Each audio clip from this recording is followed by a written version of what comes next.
Hello everyone, welcome to this week's webinar. Thank you all very much for coming.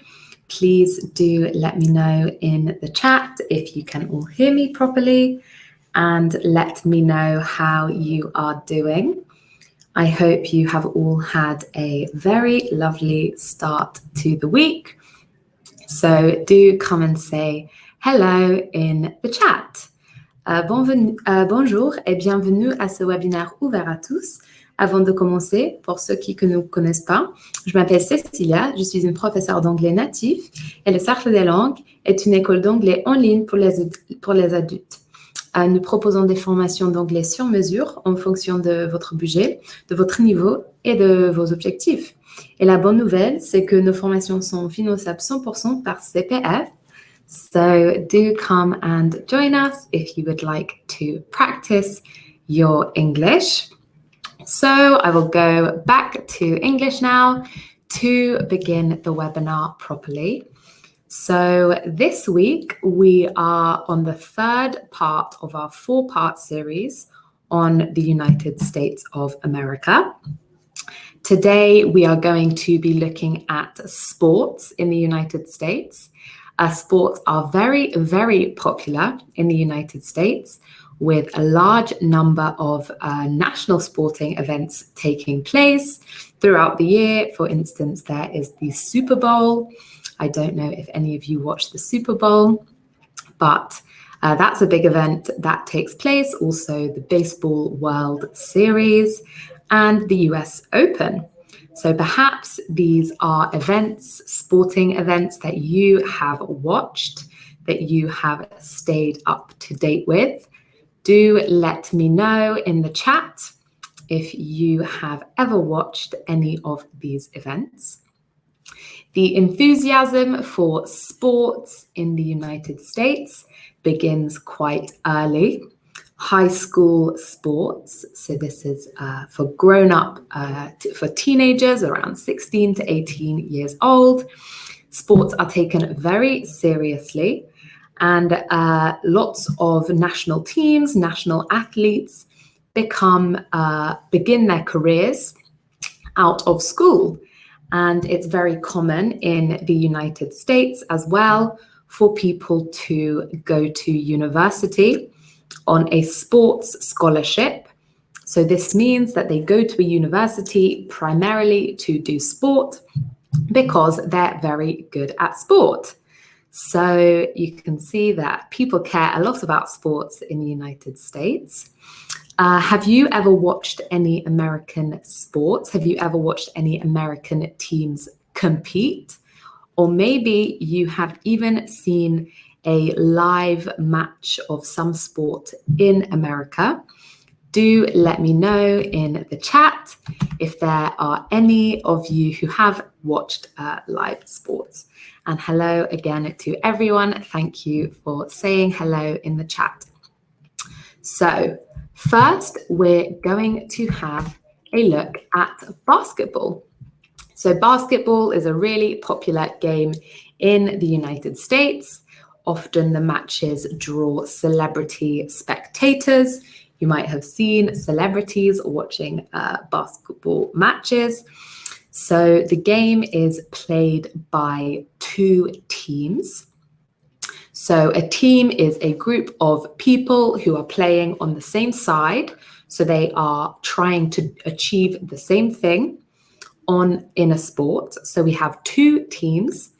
And the goal of basketball is to get your ball from one end of the court to the other and then score. Christelle, you have watched American football. It is quite dangerous. We will go on to that a bit later. Have you ever watched a live match, or have you only watched videos or recordings of matches? So the idea is that you want to get the ball into a hoop. So the hoop is the round thing. You can see it. It's orange in this picture, the round circle. And then the basket is the net that is attached to the hoop. And if you put the ball into there, then you score points. So that is the aim. Then we also have the backboard. The backboard is a flat surface behind the basket, and the ball can bounce off there. It can hit the backboard and then it will go in a different direction. And this word bounce, this means to rebound, so to go back in the opposite direction after hitting a surface. So you might have seen when people are playing basketball, they do not just run with the ball. In fact, you're not allowed to just run with the ball. The way you can move with the ball is called dribbling. So dribbling is when you bounce the ball repeatedly against the floor while you walk or run. Another way to move the ball down the court is to make a pass.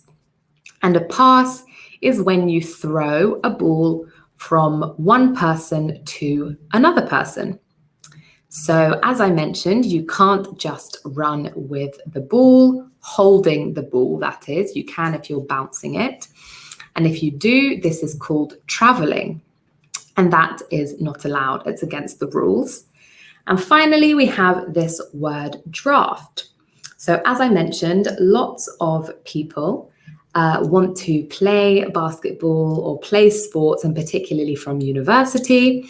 So the draft is when basketball teams decide who they want to join their team. This is when they choose new players. And as we said, the aim of the game in basketball is to score by getting the ball into the net. Now here we have a few different words of vocabulary relating to scoring. So first we have to shoot. Now you can shoot and you might not necessarily score, but to shoot is to throw the ball to try to score. Now we have some different types of shots. We have a layup. So this is a type of shot where you are very close to the basket, so very close to the hoop, and you use the backboard to get the ball into the basket. So you touch the ball onto the backboard so that it goes into the basket. We also have a jump shot. Now, to jump is to lift yourself up into the air. So a jump shot is a shot that is taken when the player is jumping. And shot is the noun that comes from shoot. So you shoot a shot at goal. We also have an intercept. Now, if someone makes an intercept, this means that they get in between the ball and where it is trying to go. So you might intercept a pass, and this means you stop the ball getting from A to B in the pass. We also have the word to block. Now when you block, this is when you prevent someone's ball from going into the hoop. And we have a rebound. So as we said, rebound is to bounce back off something. So if you get a rebound, this means that you get the ball that has bounced off the backboard or the hoop after someone has not scored. And finally, we have a dunk. You might have heard it called a slam dunk or a dunk. This is a basketball shot where someone jumps into the air and then puts the ball into the hoop, but they touch the hoop themselves. And a large part of why players are able to do this is because basketball players are known for being very tall.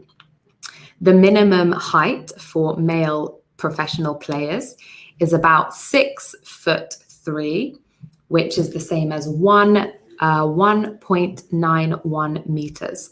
So that is really tall, and that is the lowest, the minimum So most basketball players are over 7 foot tall.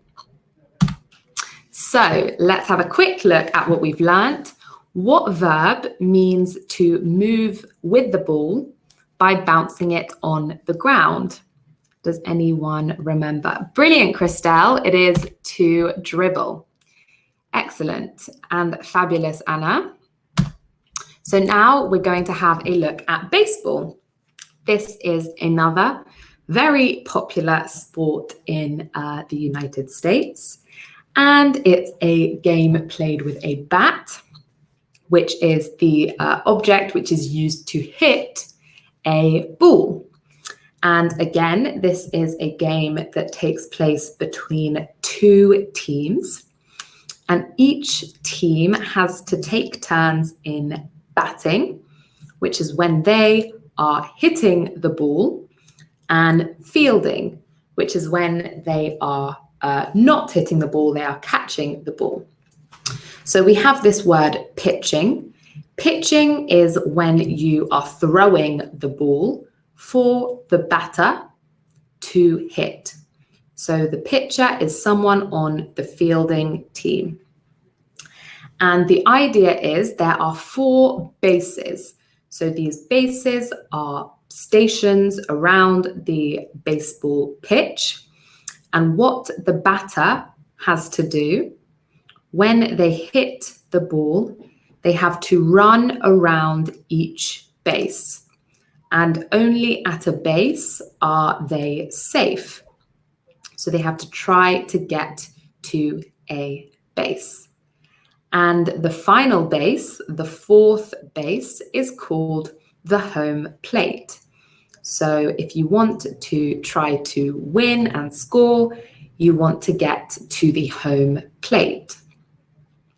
We also have a mitt. You can see in the picture the person standing behind the batter has a glove, a very large glove, and this is to help the person catch the ball, and it also stops their hand from getting hurt. We have a run. So a run is when you manage to make it to the home plate. We have a home run, which is when you get all the way round. And then we have to get out. So, as I said, a base is where you are safe. So when you are on a base, you are safe. But if the fielding team manages to catch the ball and pass it back to a base when you are not there, then you will be out. And this means you're not allowed to play anymore. Your turn is over. So now we have American football.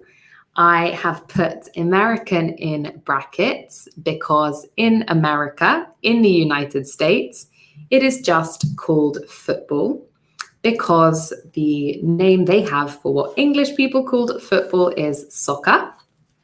In case you haven't heard that word before, I'll put it down. But it would really just be called football. And this is what Christelle has watched. So you are probably a bit of an expert if you watched a whole game.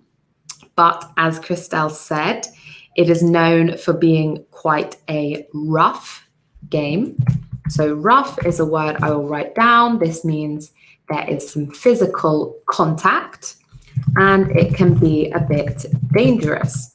So people are hitting each other and bumping into each other. And so players wear lots of protective equipment. And again, this is a team sport. So we have 2 teams, and the idea is to get the ball from one end of the field to the other end of the field. So we'll have a look at some vocabulary now. So first we have a quarterback.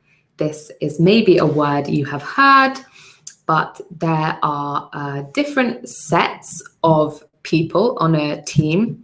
On a football team, there are the defense. So these are the people who are trying to protect your own area. And then there are the offense, who are trying to go into the other team's area where they can score. And the quarterback is the head of the offense. So I've written offense down here. These are the people who are going to try to score, and the defense will protect your goalposts, protect your area so that the other team cannot score. So we also have a touchdown. Now, a touchdown is a type of score, a way to score points when you manage to get your ball all the way down to the other team's end of the field, and you score.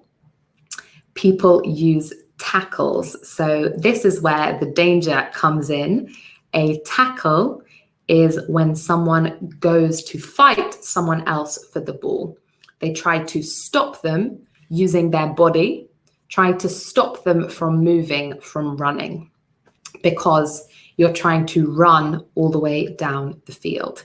And the goalposts are it's a big frame at the end of each field, which is where you can score. So let's have another look at what we've learned.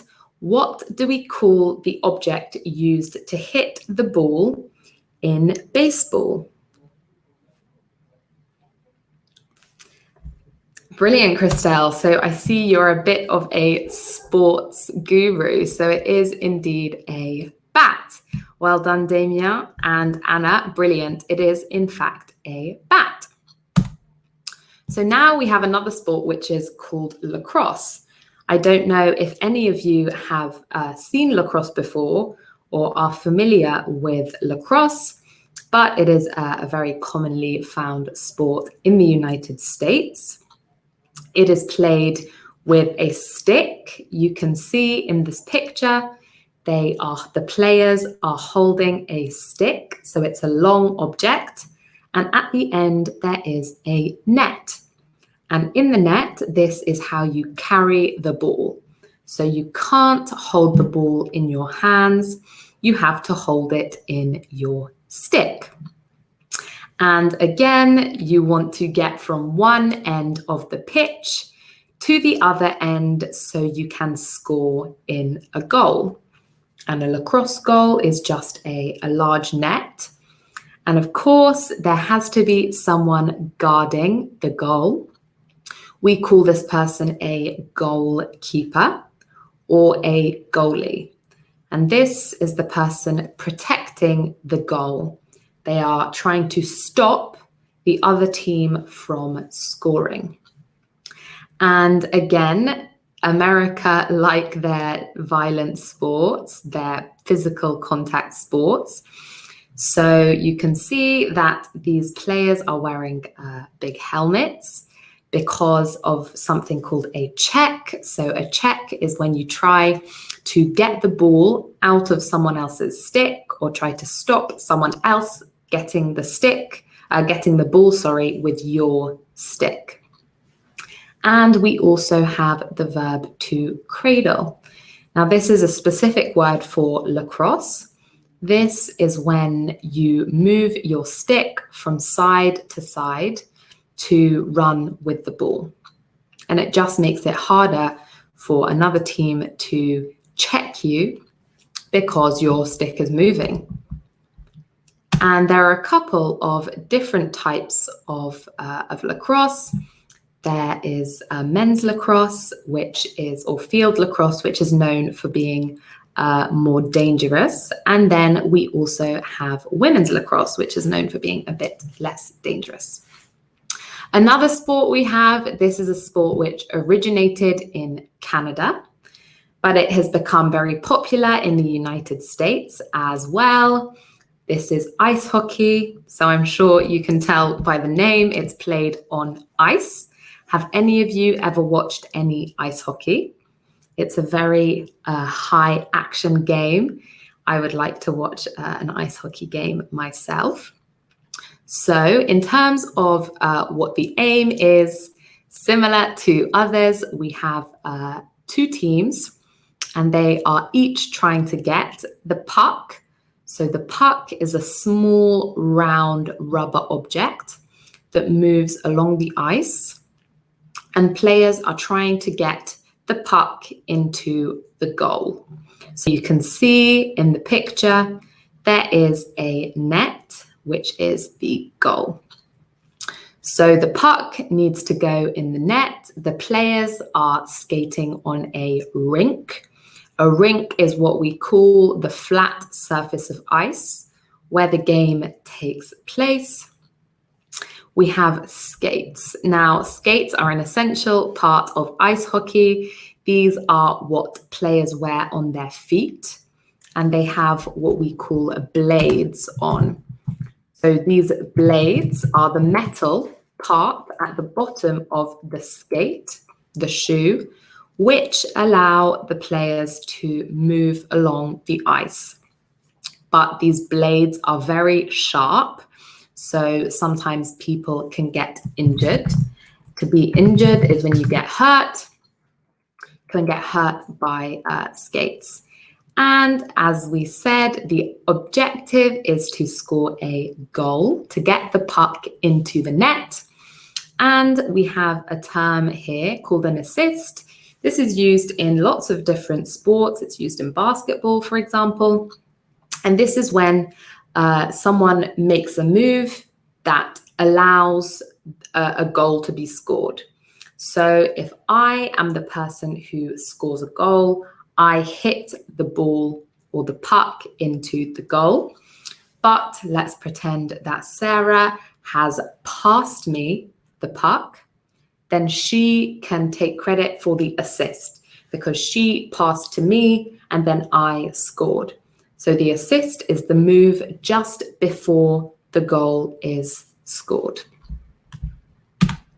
And as I mentioned, lots of these sports are quite dangerous.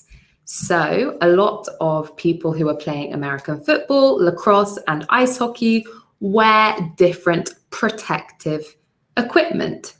So this is equipment that is supposed to keep you safe. You're very welcome, Christelle. It's not very commonly known about, I don't think, especially outside the United States. Some people play it in England, I've seen, but I'm not sure about other countries. So coming back to protective equipment, this is what players wear to protect their body, to stop them from getting injured. So first we have a helmet.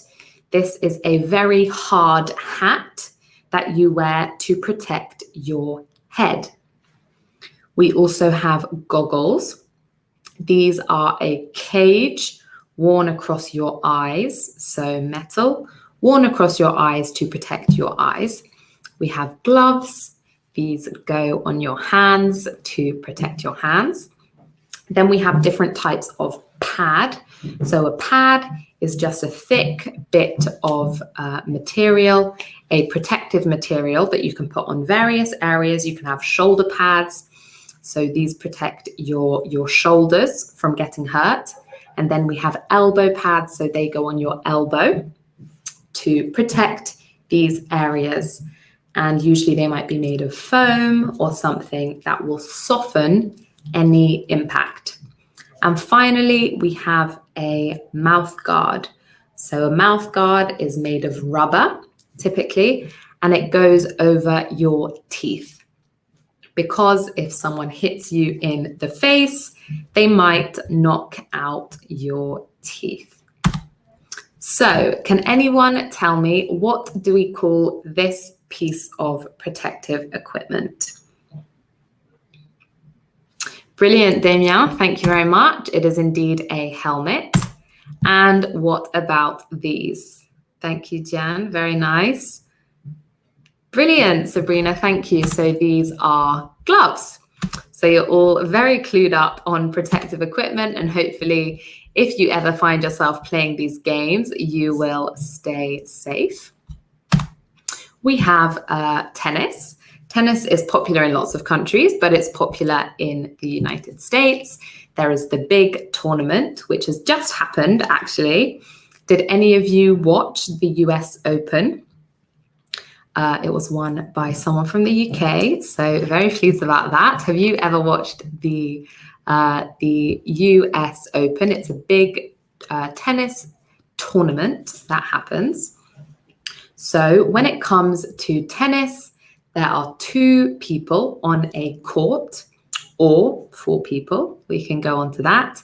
And they are trying to hit the ball back and forth and win points. So we have a racket, which is it's like a bat. It's the object with strings on that players use to hit the ball. We also have a serve. This is a shot that starts the game. We have 2 types of ways to hit the ball. We have a forehand, which is when you hit the ball with the front of your arm facing forward, and a backhand, which is when the back of your arm is facing forward. We also have what we call a ball person. So this is a ball girl, a ball boy, a ball person. And these are people who go and get the ball if it goes out. So if it goes outside the lines. And as I mentioned, we can have 2 people playing, which is 1 versus 1, which we call singles. Or we can have 4 people playing, which is what we call doubles. So 2 teams of 2. And the US Open is one of 4 major tournaments that we call Grand Slams. So those are Wimbledon, the French, United States, and Australian Opens. Those are the 4 big tournaments. And the word tournament, this is a sporting event where lots of different matches or games take place. We have a let. A let is a type of shot where a ball goes over, but it touches the net. And finally, we have a set. Lots of words that rhyme: net, let, and set. And a set is a number of games. So a match is made up of sets.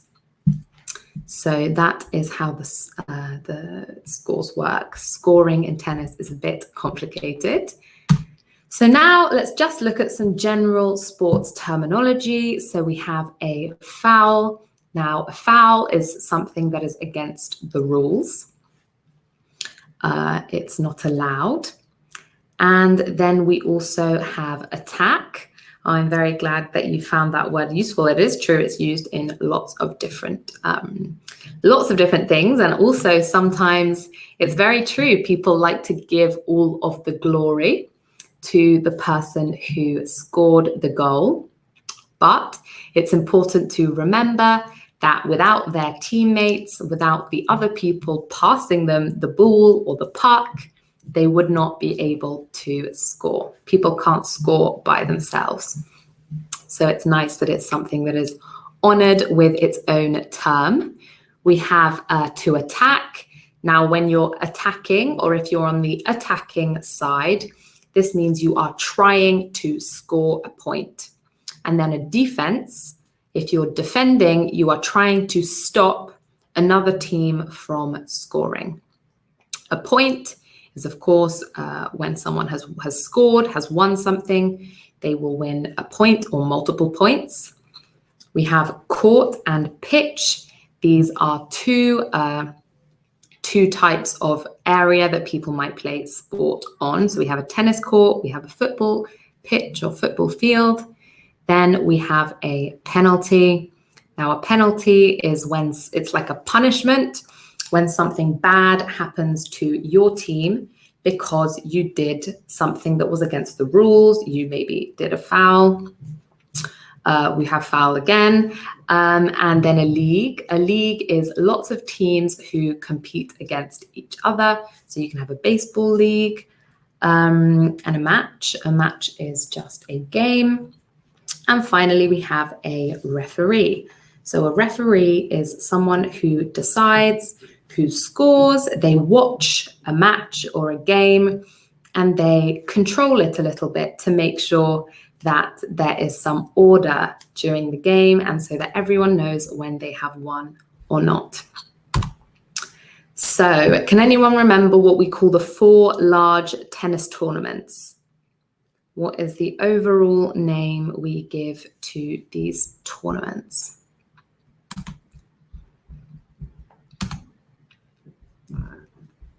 Brilliant, a grand slam. Thank you, everyone. So you might have heard people saying, oh, this player has won so many grand slams, and this is what they mean. So it is a grand slam. And finally, just some useful verbs to talk about sport. So we have to play. You can say, I play. This means that you yourself take part in a sport. For example, I play basketball. This means I take part in basketball. We have the word support. Now, this is used to talk about a team. If you like a particular sport, you might have a team that you support.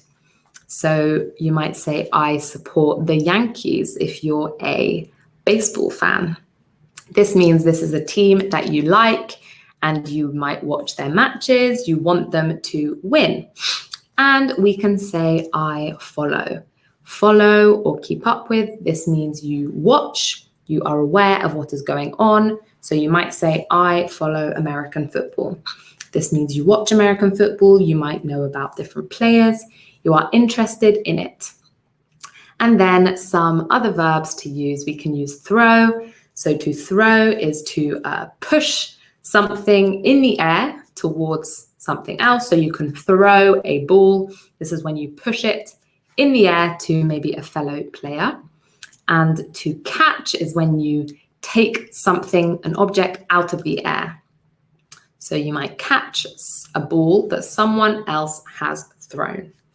We already saw the word shoot. It's when you throw a ball or aim the puck, for instance, to try to score. And then we have win. So if you win, this means you have more points than the other team. If you lose, this means you have fewer points than the other team.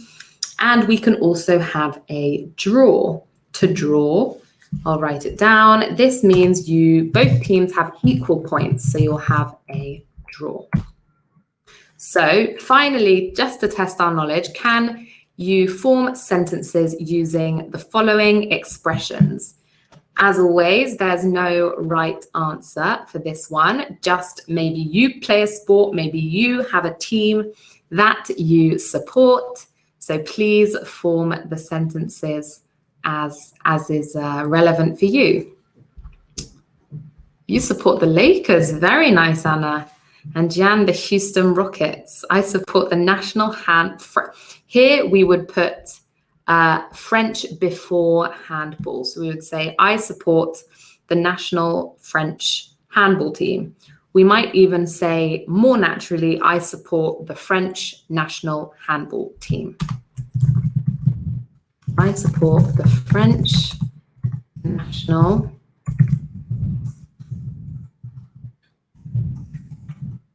There we go. Since it's important we know which nation you're talking about before you say national. You support the French team. Okay, great. So we have lots of sports fans. And what about, do any of you play any sports? Can you tell me about any sports that you play?